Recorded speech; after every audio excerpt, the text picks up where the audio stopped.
Hello, everybody. My name is Joe Marion. I want to welcome you to disposITion. I'm the president of ASCDI, and I have a confession to make. I didn't sleep very well last night. Not because I was nervous, but it's not a good thing not to sleep the night before you have 72 hours of meetings. But I was really excited. I was damn excited. I'm excited about where our industry is headed. I'm excited because before COVID, things didn't look so good for our industry. But then things changed.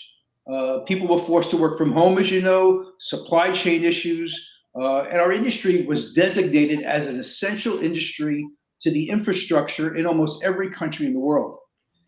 I'm excited because our industry is now positioned as one of the industries that can impact sustainability.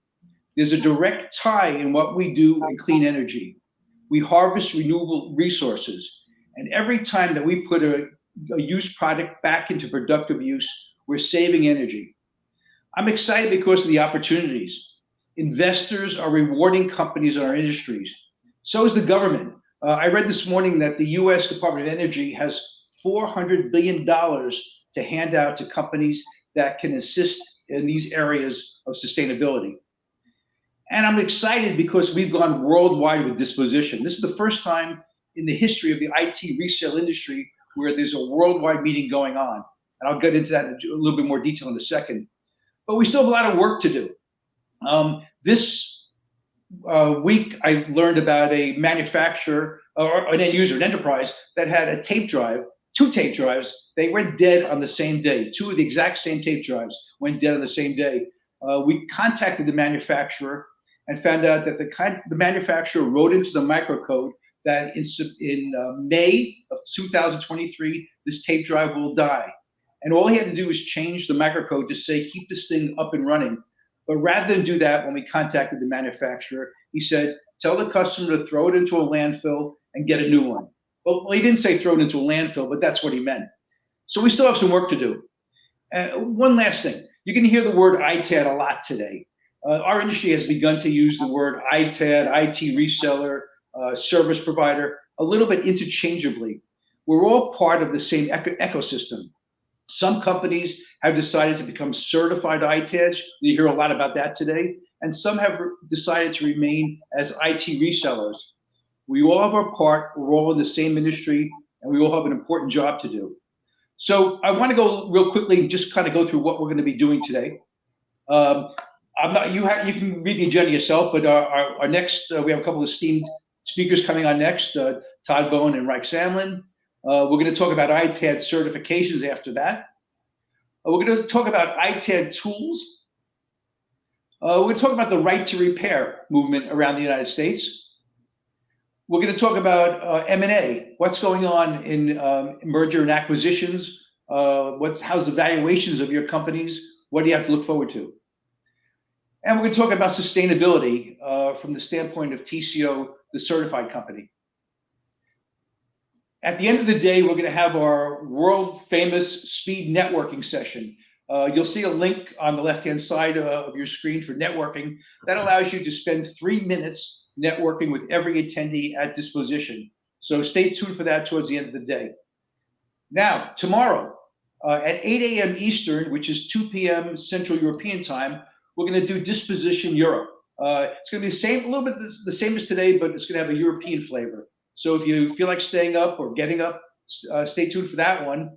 Then the following day, it's Thursday, 6 p.m. Eastern U.S. time or 8 a.m. Sydney time. We're going to have the same meeting out in the APAC region.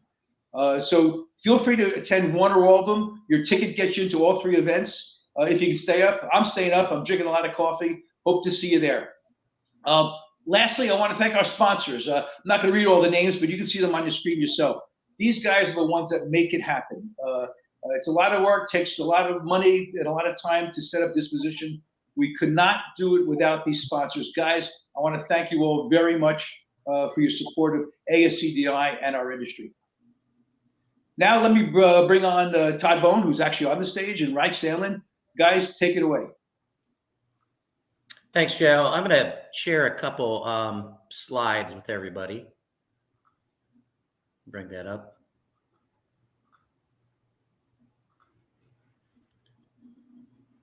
So there's a bunch of research organizations that are, following the ITAD industry, which is always a good thing for our companies because that means it's a hot market. And what you're going to find, and this is pretty standard, is this growth cycle between now and 2030 of the ITAD industry growing. So I've looked at probably about 5 or 6 different analysis firms, and they're all somewhere between the 6 and 12% increase range.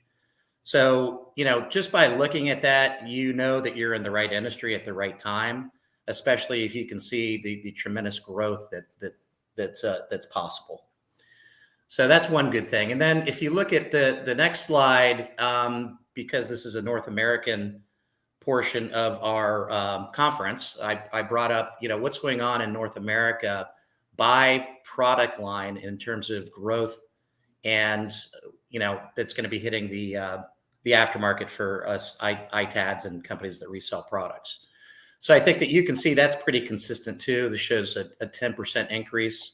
So the supply should be excellent. The services, companies. I think that we've all found that the larger organizations are more, have more programs that they've got to accomplish in terms of environmental controls, cybersecurity, data risk management, and getting on that. So I think that you're going to start seeing this trickle down into a lot more medium-sized organizations and smaller organizations. And of course, as the smaller organizations are outsourcing to the cloud, the cloud providers, especially if they're using ODM equipment instead of OEM equipment, which is, in my opinion, doesn't last as long, and they're refreshing more often, we're gonna see an increase in that. So everything looks, absolutely positive. I think the other thing is that the third-party maintenance marketplace, which I've been involved with for many, many years, has gone through a lot of acquisitions. And we've seen some of that, especially recently. And if you get on in a couple hours, we've got an excellent M&A session with a number of panelists that are going to really educate you on what's going on in that industry and how to prepare for the M&A market. And we'll be able to answer questions for you. But I really foresee, as we work on bigger contracts, there's companies that want a more global, service delivery from their clients. And so it's the same as it's been in the third-party maintenance industry, that those bigger providers are more apt to get the global contracts. And then obviously they don't have facilities in every country or every region. And so they're going to be using a channel of partners, which has gone on in the third-party maintenance marketplace. And then, then acquisitions happen. So I really see acquisitions picking up in that space, but we'll find out later. Now, one of the things that you might be saying, geez, Todd, this is supposed to be going up, but our business this year isn't necessarily going up. Well, there's a reason for that. So this is a recent IDC report that came out, and they're tracking the Q1 2023 sales of the top PC manufacturers. And as you can see, the demand is way down, almost 30% down of what the expectations were. So, that's really, there's too much inventory. I think that we all thought when the chips started shipping that this avalanche of refresh is going to happen. Well, refresh doesn't happen when you're laying off employees. And that's what the tech sector is doing, and a lot of the different sectors are doing, because you got high inflation all over the world, and it's just not a good economy right now. But and then if you look at that versus the same type of report in server sales, the IDC put out, they readjusted their estimates for 2023 to be a very nominal, hardly any growth in server shipments. So I think what you're going to see is we're all assuming that, there's other things like wars potentially with China and Taiwan. You've got the Russia-Ukraine situation going on, but you've also got a lot of environmental lobbying going on. Companies are trying to get in line. Everybody's aware that we've got to take care of Mother Earth. So assuming that, the economy starts picking back up, of which, I think it will, I think that we're going to start seeing that major refresh coming next year and the year after. So while this year may be a hold year, I think, that also gives a number of companies time.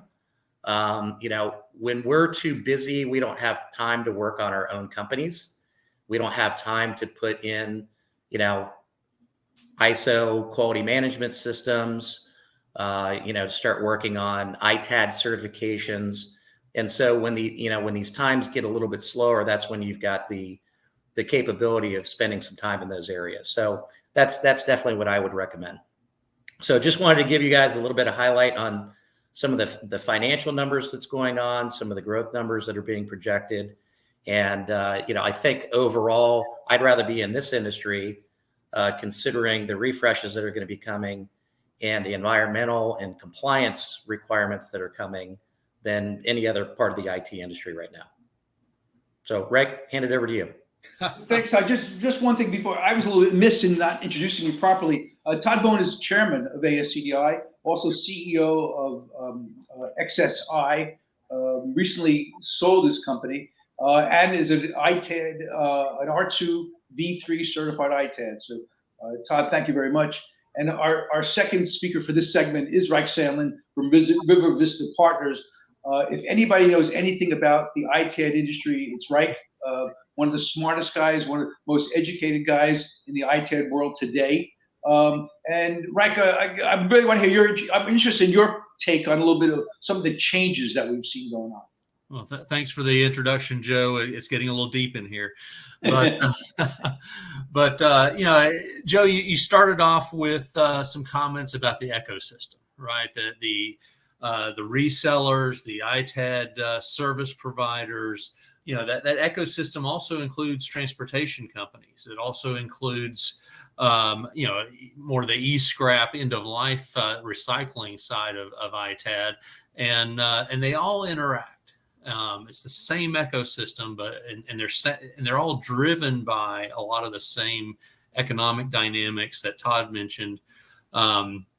But some take more of a focus on service, some take more of a focus on resale, some take more of a focus on more of the end of life material recovery. None of those are a bad thing. All of those are good business strategies, and it really just depends on what these companies want to do. One of the exciting things that we've seen in the past couple of years is ASCDI certification program to help those companies stand out that are ethical, that are actually providing the services to the corporate accounts that need those ITAD services. And so I think that's a great kind of semi-new thing. It's something that came out a couple of years ago, and I'm excited to see that. We talked a bit about change. Todd talked about changes that are going on. Coming out of COVID, labor. We all got impacted by labor shortages. The supply chain, everything from grocery stores to IT was impacted by shortages. We're starting to see a lot of that work its way out. Chips are not quite as constrained as they were. Transportation is still a problem. Transportation of equipment or materials around the country or around the world is still really backed up and still a problem. I think anybody that resells in this industry has seen price changes in the past year. Prices went up during COVID, which was nice, and then prices on some equipment have plummeted in the past few months. It's not fun. That kind of change is not fun. Some of that is just due to supply and demand. Some of that is due more to the macroeconomic uncertainty that Todd mentioned. This question of, are we moving, is the R word, recession, going to happen? Are we moving that direction? Are interest rates going to level out? What are those macroeconomic dynamics that are going to impact the microeconomics of the industry or of particular companies? And so lots of change, lots of uncertainty. So that uncertainty means there's more change coming. And so there's, that's one of the things I love about an association like ASCDI, that you get to talk to your peers, you get to network and problem solve together. What are you seeing? What are you seeing? And being able to not feel quite so isolated as these changes occur. Lean on each other for wisdom. That's a great thing. And Rike, thanks for saying that, because that's really what today's all about. Folks, we didn't ask our presenters today to script a lot of PowerPoints. So the last thing we wanted to do was kill you by PowerPoint today. We wanted to have discussions like this, because lots of times throughout the year, I'll get on the phone with Todd or Rike, and we'll talk about what's going on in the industry. And those happen to be the most educational moments of the day for me.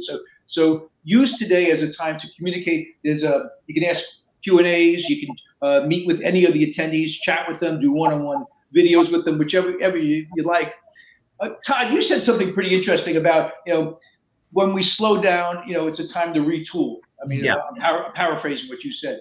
And I think that's brilliant. I hadn't really thought of that, but I mean, with all now is a good time if you're looking at it becoming a certified ITAD with, one of the certification companies. Now is a good time to do that, I would think.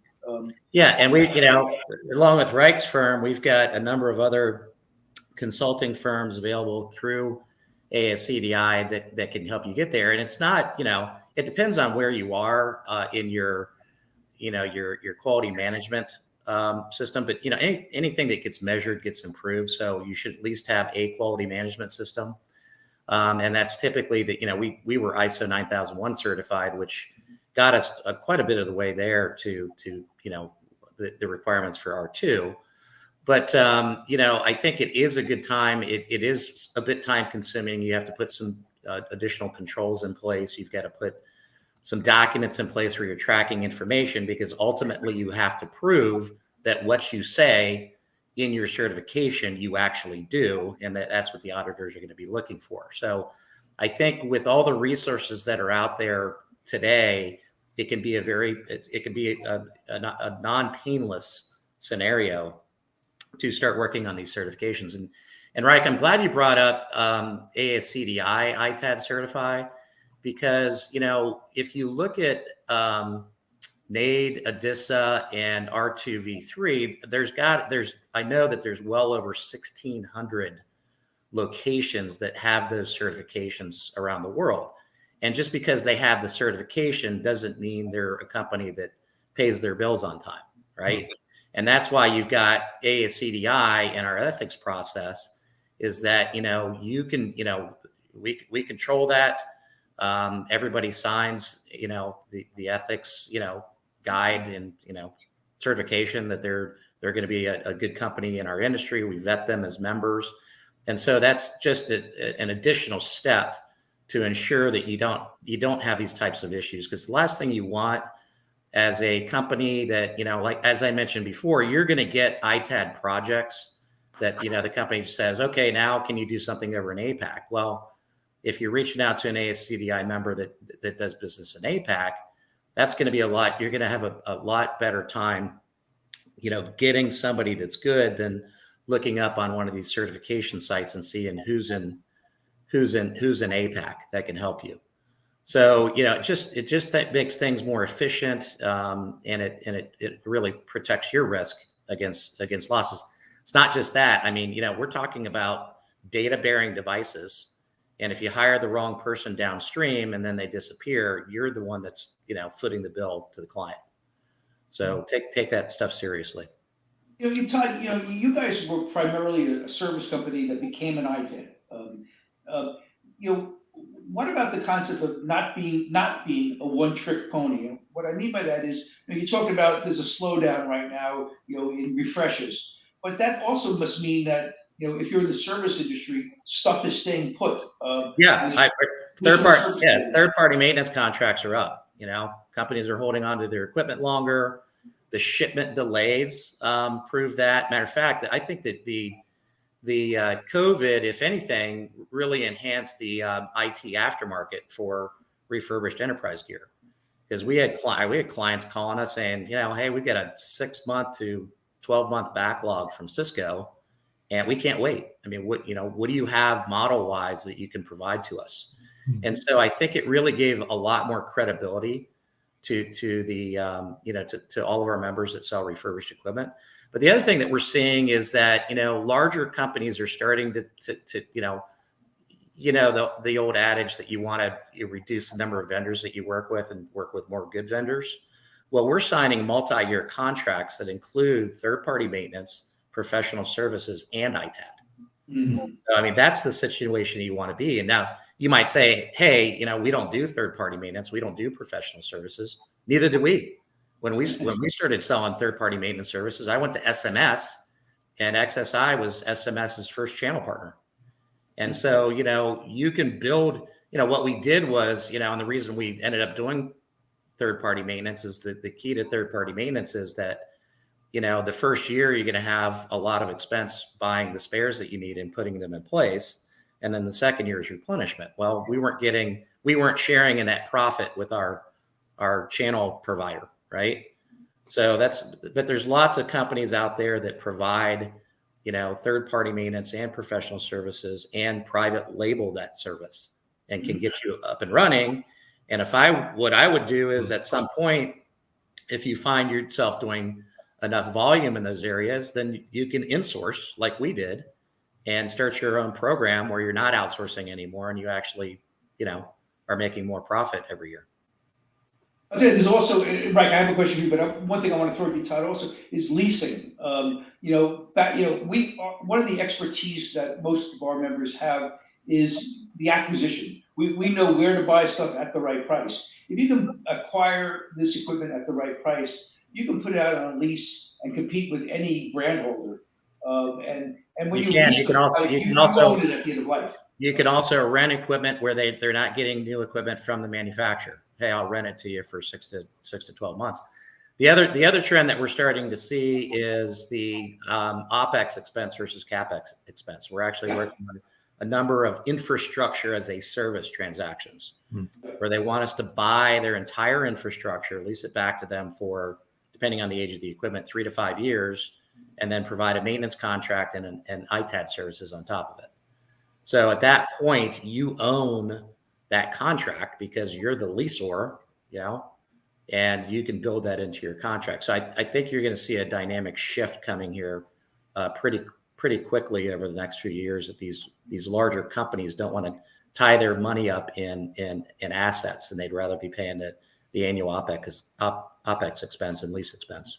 Right. Or put it another way, the enterprises can expense the service rather than capitalize it. That's right. Yeah. Right. Do you see Rike's company does, folks, is, he consults companies that are ITADs or looking to become ITADs. Are you seeing more requests on a percentage basis here in the States or Europe or APAC? What do you see coming to your desk?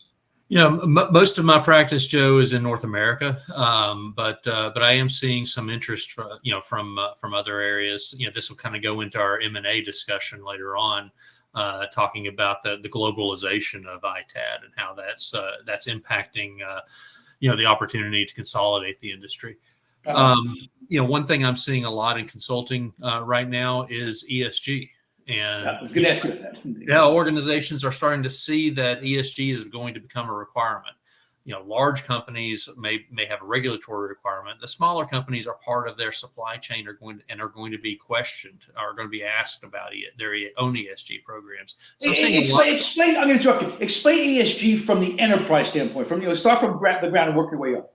Yeah, sure. ESG, environment, social, and governance. It's a set of policies and performance related to climate change, circularity of materials and equipment, social policies, how you support your employees, how you interact with the community, and how what your governance is. And so, when we think about governance, data security is part of governance. Process controls and certifications are part of governance. So your ethics program is part of governance.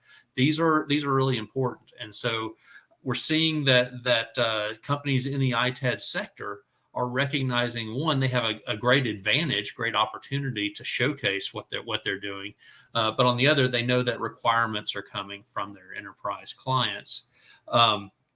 And so, we actually have an ESG session tomorrow that we'll be talking about digging into this more deeply.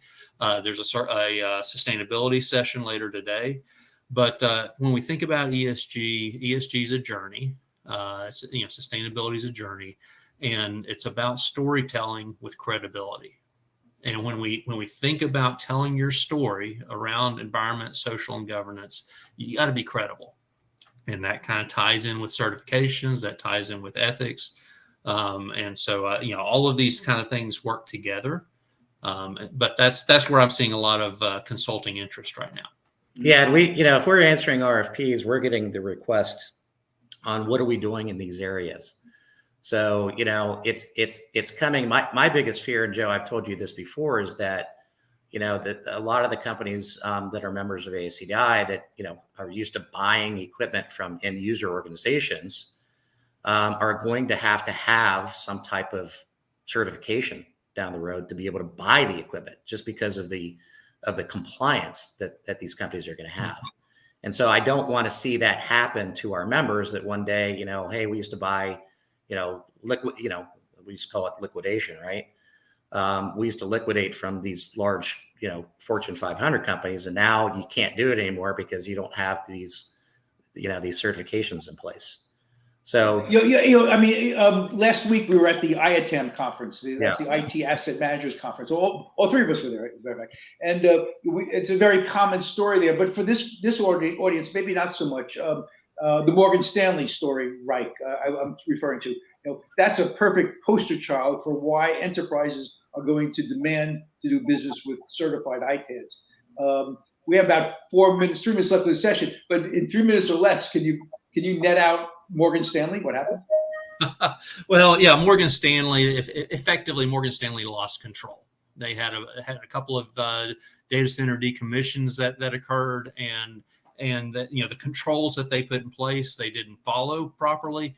And they didn't have the proper governance of their own processes. They lost control of equipment, could not account for the data sanitization of that equipment and proper disposition. So, and as a result, they got fined, sued. It's a mess. About 150 million or more in just the fines and lawsuit settlements, plus just the massive damage to their brand. That's the biggest cost that enterprises see is potential damage to their brand when they don't follow process. So will Morgan Stanley ever do business again with a company that's not a certified ITAD? I can't imagine any enterprise doing business without a certified ITAD, but they do, and that's a little scary. Yeah. Final words, and folks, audience. The next set, we kind of didn't allow any time between sessions, so we're going to end in all of our sessions, this one included, 1 or 2 minutes before it's supposed to end, to get the other people back on stage. But any final closing comments, Todd? Right? Yeah, I mean, our business, I would say, at least tripled due to getting our ITAD certification. Oh, wow. So it was well worth the investment. Took a lot of time, but now it's rolling, and I definitely would encourage everybody, all the ASCDI members, to get a certification. Worst case scenario, start off with a ISO 9001 quality management system, because it's not a big stepping stone from there to a cert. Yeah, and actually the next session's on certification. So, Steve Mellon, right? That's great. from Adissa and Roger Grivey from SERI are both going to be talking about some of those core certifications that we all need, and that the ASCDI certification leverages and sits on top of from an ethics perspective. Guys, thank you. That's a great lead-in, right? So, folks, we're going to sign off right now. Stay tuned. In about 60 seconds, we're going to come back on with our next session. Thank you all. Thank you guys very much. And thank you all for being here today. Take care.